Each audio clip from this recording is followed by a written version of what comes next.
ముందు నాకొక మాట చెప్పండి. బర్సానా ఇక్కడికి చాలా దూరం. అంత దూరం నుంచి ఈ ఆవులు ఎలా పరిగెత్తుకొచ్చాయి?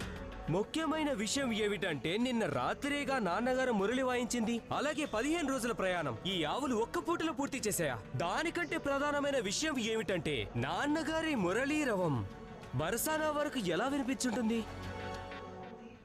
సాంబా, ప్రేమే బంధమైతే, హృదయమే బాంధవ్యమైతే పిలుపు అనంతం దాకా వినిపించగలదు. అది నీకు అర్థం కాదు. ప్రేమకు పరిధులు లేవు, బంధనాలు ఉండవు. అలాగే దూరానికి కూడా ప్రాధాన్యం ఉండదు. మనసు పిలిస్తే చాలు, అది వారి హృదయానికి తప్పక వినిపిస్తుంది.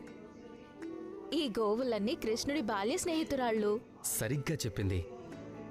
ఈ గోవుల పాలలోని వెన్న తినే కదా నేను ఇలా పెరిగి పెద్దయ్యాను. నాలోని అణువణువు వీడికి రుణపడుంది. అన్ని భ్రమలే నాన్నగారు, నాకు బాగా తెలుసు. ఇంతవరకు కేవలం రాధ కోసమే వేణు ఊదే కృష్ణుడి గురించి విన్నాము. ఇప్పుడు ఈ ఆవులకు కూడా వేణు వాయిస్తారా? ఇది మొదటిసారి వింటున్నాను. ఏదైనా దృష్టికోణాన్ని బట్టే సాంబా. ఇక్కడ విషయం ఏమిటంటే అవగాహన శక్తికి సంబంధించినది. నీ అవగాహన నీది, ఎవరి అవగాహన వారిది. కానీ ఒక్క విషయం మాత్రం నిజం.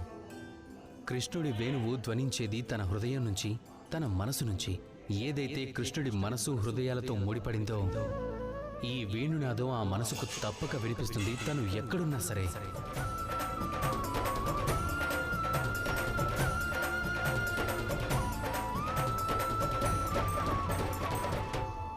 ప్రకృతిలోని ఈ పంచమహాభూతాలలో ఒకటి వాయువు. వాయువు కంటికి కనపడదు, కానీ దాని అనుభవం మనం పొందగలం. అన్నింటికంటే ఎక్కువ అనుభవం కలగాలి అంటే గాలి తగ్గిపోవాలి. గాలి వీయటం వీయకపోతే మనకి వెంటనే తెలిసిపోతుంది గాలి స్తంభించిపోయింది అని. సరే, ఈ వాయువు మనకి నేర్పేది ఏమిటి? ఈ వాయువు నేర్పే మొదటి పాఠం అహంకారం ఏమాత్రమూ పనికిరాదని. మనందరిలో ఒక కోరికుంటుంది, మన గొప్పదనం, మన మేధస్సు, మన యోగ్యతలన్నీ అందరికీ తెలియాలి అని. మన గొప్పదనం నిరూపించుకోవడానికి బలం చూపించాల్సిన అవసరం లేదు. ఏ వ్యక్తి అయినా, సమాజమైనా, ప్రపంచమైనా మనకి దూరమైనప్పుడు లేదా మనం వాటికి దూరమైనప్పుడు మన గొప్పదనం ఏమిటి అనేది దానంతటా అదే అందరికీ అర్థమైపోతుంది. మనం ఏమీ చేయాల్సిన అవసరమే లేదు. వాయువులాగా జీవించాలి. వాయువుకు బరువేమీ ఉండదు. కానీ సమయం వచ్చినప్పుడు, పెనుగాలులు వీచినప్పుడు కొండ ఎంత పెద్దదైనా అక్కడి నుంచి బండరాలను కిందకు తోసేస్తుంది. అప్పుడు దాని శక్తిని మనం వెలకట్టలేము. వాయువు తన ప్రసారంతో జీవులన్నిటికీ ప్రాణం పోస్తుంది. తన చల్లదనంతో మేఘాలను కరిగిస్తుంది, భూమాతకి దాహం తీరుస్తుంది.